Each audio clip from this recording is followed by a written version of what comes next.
अपने lower level से strong recovery और अपर सर्किट में ट्रेंड करता हुआ स्टॉक है, जिसके बारे में हम इस वीडियो में डिस्कस करेंगे। सो हेलो फ्रेंड्स, कैसे आप सब लोग, and thanks for watching my channel. Friends, इस वीडियो में हम जिस स्टॉक के बारे में डिस्कस करेंगे वो है KSK एनर्जी वेंचर्स। और अगर आप इस स्टॉक को जूम करेंगे तो आपको देखने मिलेगा, ये देखिए आप, कि ये सर्किट टू सर्किट मूवमेंट इसमें शुरू हो गया है। और इस स्टॉक ने, आप अगर देखेंगे यहाँ पे, सो 3 महीने के अंदर 167% का रिटर्न दे चुका है। और ये सर्किट टू सर्किट यहाँ पे मूव कर रहा है। नाउ यहाँ पे ये सब ट्रेंड पकड़ना इनफैक्ट बहुत मुश्किल होता है, ठीक है। सबसे पहली बात तो बहुत लोग इसमें से पैसा कमा लेते हैं, लेकिन प्रॉब्लम यह है, आप अगर गलत साइड में फंस जाओ तो यहाँ पे बहुत बड़ा डैमेज भी हो सकता है। तो उसके लिए आपको जो चीज़ करना है वो है स्ट्रिक्टली ट्रेंड को फॉलो कीजिए, सपोर्ट एंड रेजिस्टेंस लेवल को फॉलो कीजिए, इमोशनल होके कोई भी डिसीजन मत लीजिए। यहाँ पे आपका देखिए, इमीडिएट जो सपोर्ट आएगा वो आएगा आपका यहाँ पे, ठीक है, 73 पैसे पे।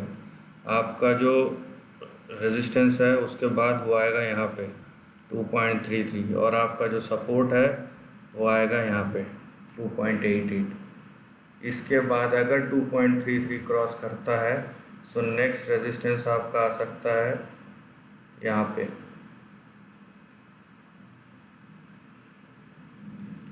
ठीक है। ये जो लेवल है आपका यहाँ पे आ सकता है 7 रुपये पे। अभी देखिए फ्रेंड्स, एक चीज़ याद रखिए कि स्टॉक जितनी तेज़ी से नीचे जाता है उतनी ऊपर जाता है, उतनी तेज़ी से नीचे भी आ सकता है, और आता ही है। इससे कोई फ़र्क नहीं पड़ता कि स्टॉक स्ट्रॉन्ग है या वीक है, उसका फंडामेंटल्स। वीक फंडामेंटल्स वाले बहुत ज़्यादा तेज़ी से नीचे आते हैं, स्ट्रॉन्ग फंडामेंटल्स वाले थोड़ा कम तेज़ी से नीचे आते हैं। लेकिन अगर एक इर्रेशनल मूवमेंट आपको देखने मिलता है शेयर में तो ऊपर की तरफ, तो वैसा ही इर्रेशनल मूवमेंट नीचे की तरफ भी देखने मिलता है। और एक चीज़ आप ध्यान रखिए, ये जो ट्रेंड इस तरीके से टूटा है, ठीक है, इसके टूटने के पीछे भी कोई रीज़न होगा।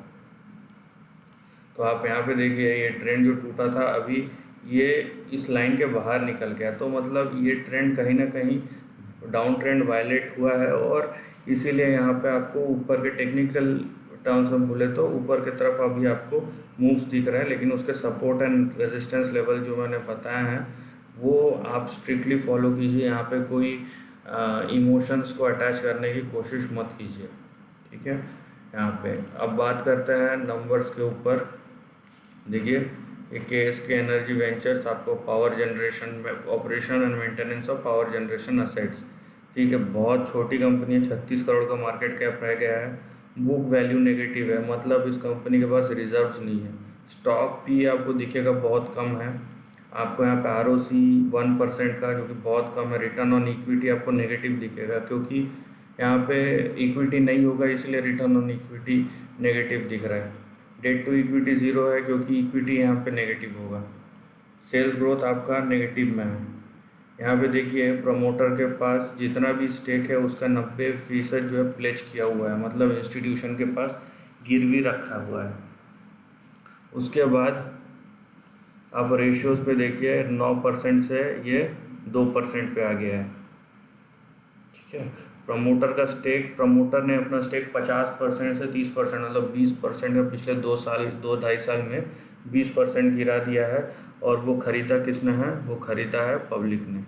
यहाँ पे FIIs ने देखिए 4% से 0.35 कर दिया है, DIIs ने 13% से 3.41% कर दिया है। सो यहाँ पे आपको इनफ इंडिकेशंस दिख रहे हैं कि ये जो स्टॉक राइज है उससे फंडामेंटल का ज़्यादा कुछ लेना देना यहाँ पे है नहीं। और ये एक ट्रेडिंग मूव, यहाँ पे स्ट्रॉन्ग ट्रेडिंग मूव है। अब स्ट्रॉन्ग ट्रेडिंग मूव मैंने आपको बताया कहीं पे भी ले जा सकता है। फॉर एग्जांपल मान लीजिए यहाँ पे जो 7 रुपये का दिखता है, तो यहाँ तक भी जाने में ये जो राइज है ये 2300% का राइज है। लेकिन फंडामेंटल अगर आपका सपोर्टिव नहीं हो, नेगेटिव हो, और ये टेक्निकल लेवल्स पे बढ़ रहा है सर्किट टू सर्किट, सो ये कहीं ना कहीं जाके एक बहुत ही डेंजरस ट्रेंड बन जाता है, क्योंकि जब लोग इसके रॉन्ग साइड में फंसते हैं दूसरे तरफ, तो यहाँ पे आप समझ लीजिए कि आपके पैसे का नुकसान ही होता है, क्योंकि वहाँ पे कोई बायर नहीं होता, सेलर होता है। और जिस तरीके से सर्किट टू सर्किट ऊपर जा रहा है, उसी तरीके से सर्किट टू सर्किट नीचे आता है।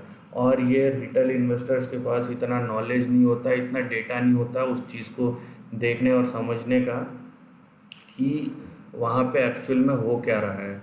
सो जहाँ पे आपको चीज़ें समझ में ना आए, सबसे पहली बात तो वहाँ जाना नहीं चाहिए। दूसरी बात, आपका रिस्क क्या है और आप कितना रिस्क बर्दाश्त कर सकते हो, वो चीज़ आपको शेयर ख़रीदने से पहले डिसाइड करना चाहिए। तीसरी बात कि अगर आप नए हो खासकर और आपको पता नहीं है, सो बेटर है आप स्टॉक पे पैसा लगाने से अच्छा अपने ऊपर पैसा लगाइए और स्टॉक मार्केट का इन्फॉर्मेशन जो है वो गैदर कीजिए, उसके बाद ही स्टॉक मार्केट में जंप कीजिए। आप यहाँ पे अगर डायरेक्ट पैसा लगा के सीखना चाहते हो, और बहुत लोगों को सीखने का कोई इंटरेस्ट नहीं होता, उनको रहता है कि मैं पैसा लगाऊं और पैसा बने, तो ये बिल्कुल गलत नैरेटिव है।